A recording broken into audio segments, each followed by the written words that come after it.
আসসালামুআলাইকুম, সবাই কেমন আছেন? আলহামদুলিল্লাহ, আপনাদের দয়ায় আমি ভালো আছি।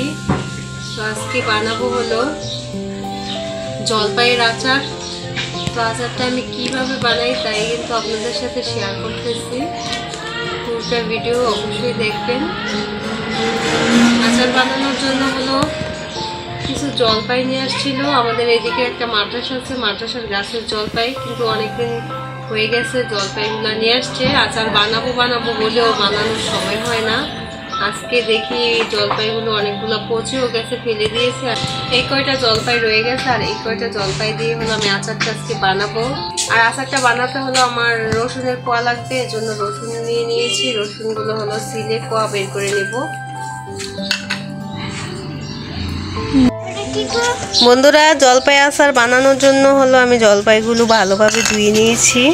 আর যে উপকরণ লাগবে সবগুলো নিয়ে নিয়েছি। এখানে সরিষা বাটা, রসুন কোয়া করে নিয়েছি, আর এইখানে হলো মরিচের গুঁড়া, হলুদের গুঁড়া, আদা রসুন বাটা, মশলা, গরম মশলার গুঁড়া, লবণ, এখানে মরিচের গুঁড়া আর পাঁচফোড়ন নিয়ে নিয়েছি।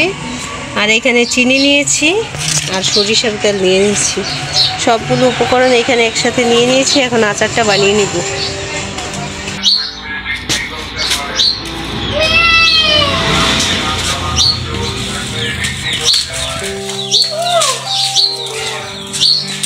আচার বানানোর জন্য প্রথমে কড়াইতে সরিষার তেল দিয়ে নিব।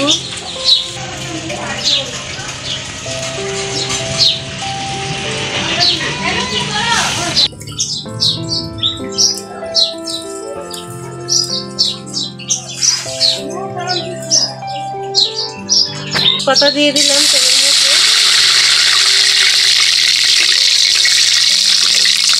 এখন এক এক করে মশলা সব দিয়ে দিব।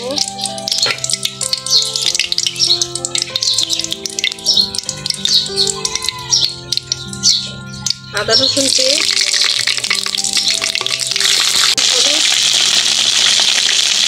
মরিচের গুঁড়া, গরম মশলার গুঁড়া, পরিমাণ মতো লবণ, সরিষা বাটা। এখন আমি সবগুলো মশলা একসাথে কষিয়ে নিব।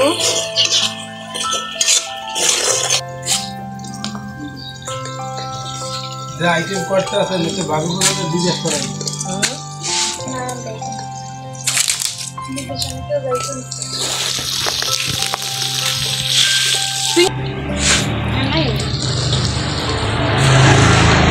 মশলাটা ভালোভাবে কষানো হয়ে গেছে।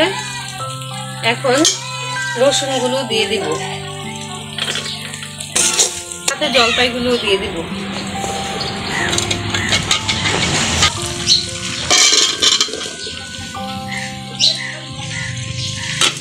মা একটু পানি নিয়ে রাখুন।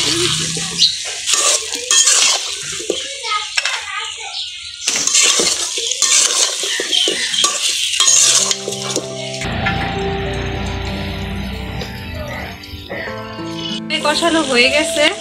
এখন হলো জলপাইয়ের মধ্যে চিনি দিয়ে দিব।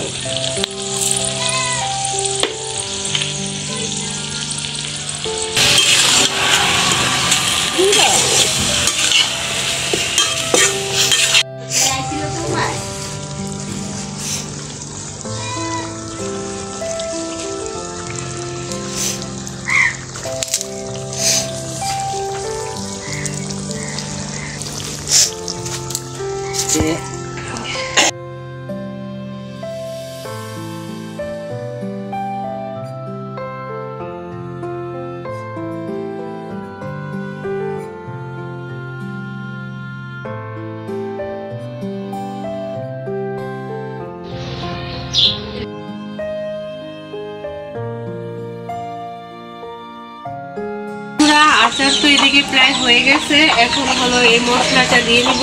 এখানে পাঁচফোড়ন আছে আর মরিচের গুঁড়ো আছে, আমি এগুলো একসাথে দিয়ে দেবো।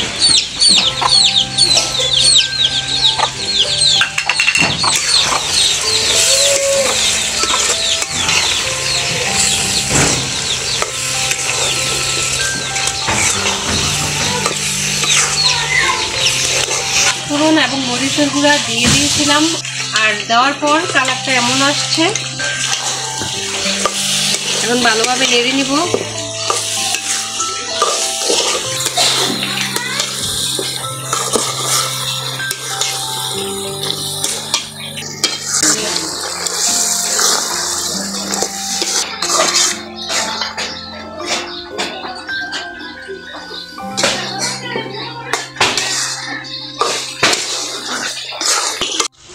বন্ধুরা, এই তো আমার আচারটা একদম রেডি হয়ে গেছে। তো আচারটা বানানো আজকে কেমন হলো অবশ্যই কমেন্টে জানিয়ে দিবেন। সবাই লাইক, কমেন্ট, শেয়ার, সাবস্ক্রাইব করে চ্যানেলের পাশে থাকবেন। আল্লাহ হাফেজ।